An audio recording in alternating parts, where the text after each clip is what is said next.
ஆகவே மானிப்பாயிலே இருக்கின்ற இங்கே படிக்கின்ற மாணவர்கள் ஆசிரியர்கள் எல்லோரும் ஒரு தனித்துவத்தை கொண்டிருக்கிறார்கள் என்பதை இது காட்டுகிறது. வணக்கம் ஸ்நேகிதங்கள். இப்போ நாங்கள் எங்கே வந்திருக்கோம்டா மானிப்பாய் இந்து கல்லூரிக்கு. என்னத்துக்கு வந்திருக்கிறோம்? நாடகங்கள் பார்க்க வந்திருக்கிறோம். இந்த நாடகங்களில் ஒரு ஸ்பெஷல் இருக்கு. என்னென்னா எல்லா பள்ளிக்கூடத்துலையும் இல்ல விளையாட்டு போட்டிகள் நடக்கிறது வளமை. அதில் விளையாட்டுகளுக்கு தான் முக்கியத்துவம் கொடுத்துருக்கு. ஆனால் இங்கே விளையாட்டு போட்டி மாதிரி நாடகங்களுக்கு இடையிலையும் போட்டிகள் வச்சிருக்கீங்க. இதை பார்க்கறதுக்கு நிறைய பேர் பெற்றோர்கள் மாணவர்கள் நிறைய பேர் வந்திருக்கீங்க. அது மட்டும் இல்லை, பழைய மாணவர்னு சொல்லியும் அவர் வந்திருந்தார். அவர் நடிச்சு 1978 தான் நடிச்சதாமன்னு சொல்லி ஒரு ஃபோட்டோ மிக பெருமையாக காட்டியிருந்தேன். மிக அது சுவாரஸ்யமாக இருந்துச்சு. அப்படிப்பட்ட நீண்ட கால பாரம்பரியம் மிக்க ஒரு நிகழ்வில் தான் நாங்கள் கலந்து கொண்டிருக்கிறோம்.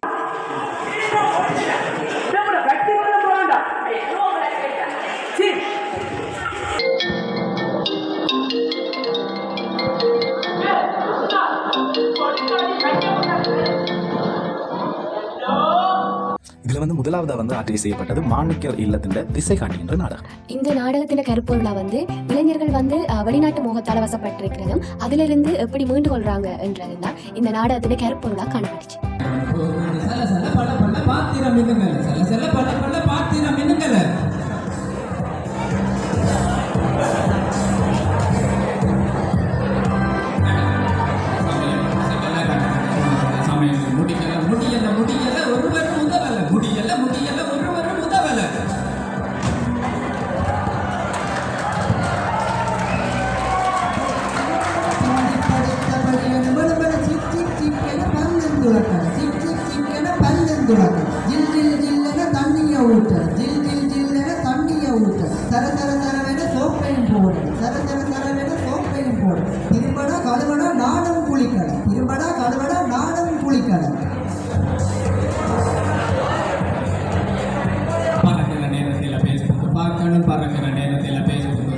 கிடைக்கிற நேரத்தில் சாப்பாடு மூட்டணும், கிடைக்கிற நேரத்தில் சாப்பாடு மூட்டணும். பறக்கிற நேரத்தில் பேஸ்புக் பார்க்கணும், பறக்கிற நேரத்தில் பேஸ்புக் பார்க்கணும். கிடைக்கிற நேரத்தில் சாப்பாடு மூட்டணும், கிடைக்கிற நேரத்தில் சாப்பாடு மூட்டணும். நேரமாச்சு நேரமாச்சு வேலைக்கு நேரமாச்சு, நேரமாச்சு நேரமாச்சு வேலைக்கு நேரமாச்சு.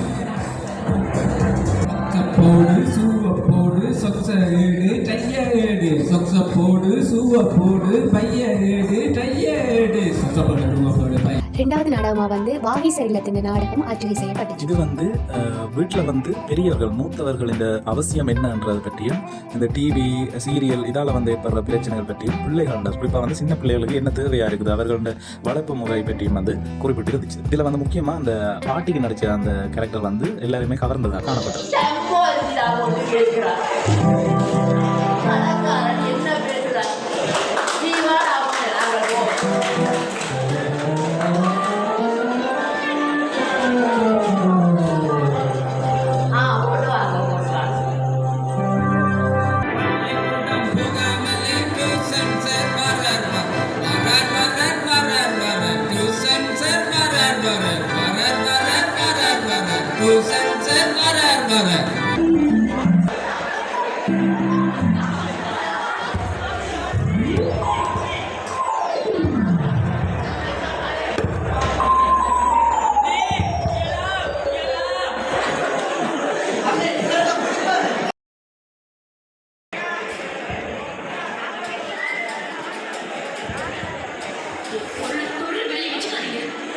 அதுக்கு பிறகு அரங்க செயற்பாட்டால் தேவானந்த அவர்கள் இந்த நிகழ்ச்சி பற்றியும் நாடகங்கள் பற்றியும் நல்ல விடயங்களை சொல்லியிருந்தார்.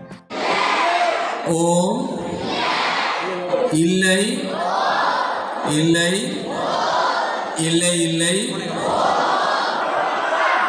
இல்லை வா ஓம் வா, இல்லை வா ஓம் வா, இல்லை இல்லை போ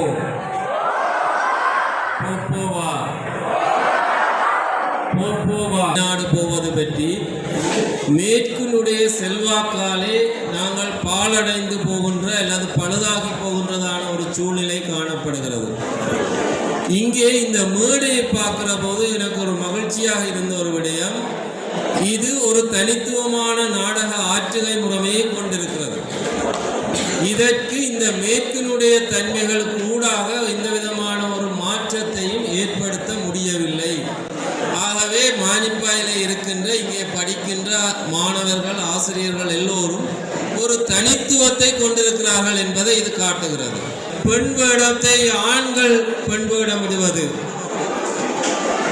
பெண்கள் இல்லாதால் அதை நாங்கள் செய்கிறோம். ஆனால் அதை அற்புதமாக செய்வதிலே நீங்கள் தான் எங்களுக்கு முன்னோடிகளாக இருக்கிறீர்கள். உங்களை பார்த்து நாங்கள் அந்த பெண்கள் வேடத்தை போட வேண்டும் என்று நினைக்கிறோம். அதே போல இந்த மேடையிலே இயல்பாக வாழ்விலே நடக்கின்ற விடயங்களை சொல்லுவது, இந்த நாடகத்தைக்கான ஒரு வரவிலக்கணத்தை சொல்லுவார். அந்த வாழ்க்கையை பிரதிபலிக்கிறது. என்னுடைய நாடகங்கள் வாழ்க்கையை பிரதிபலிக்கிறது. அது வாழ்வினுடைய உண்மையான விடயங்களை பேசுகிற போது அது அதனுடைய உள்ளார்ந்த அர்த்தங்களை வெளிப்படுத்துவதாக அந்த நாடகம் அமைந்திருப்பது மிக மகிழ்ச்சியான ஒரு விடயம். இருக்கிறது, பிள்ளையோடு விளையாட வேண்டி இருக்கிறது. பிள்ளை பாடசாலையிலிருந்து மீண்டும் வந்தால் அந்த பிள்ளையிடம் பேச்சை கேட்பதற்கு ஒருவர் உதவி என்றதான நிலைமை இருக்கிறது. ஆகவே அந்த விடயத்தை மிக நுட்பமாக அந்த மாணவர்கள் சொல்லி இருக்கிறார்கள். குடும்பங்களுக்கு இருக்கக்கூடிய பிரச்சனை, இந்த டிவி எப்படி எங்களை ஆட்கொள்கிறது, அது எவ்வாறு குடும்பங்களை சீரழிக்கிறது என்பது பற்றி பேசியிருக்கிறார்கள். ஆகவே நீங்கள் வாழ்க்கையை பிரதிபலிக்கின்ற நாடகங்களை இங்கே போடுகிறீர்கள். அது மிகவும் மகிழ்ச்சியானது. அதை தொடர்ச்சியாக செய்யுங்கள். அதை செய்வதற்கு இந்த பாடசாலை சமூகம் எடுக்கின்ற முயற்சிகள் எல்லாவற்றுக்கும் ஆசிரியர்களின் காத்தவராயன் கூத்து இடம்பெற்றது.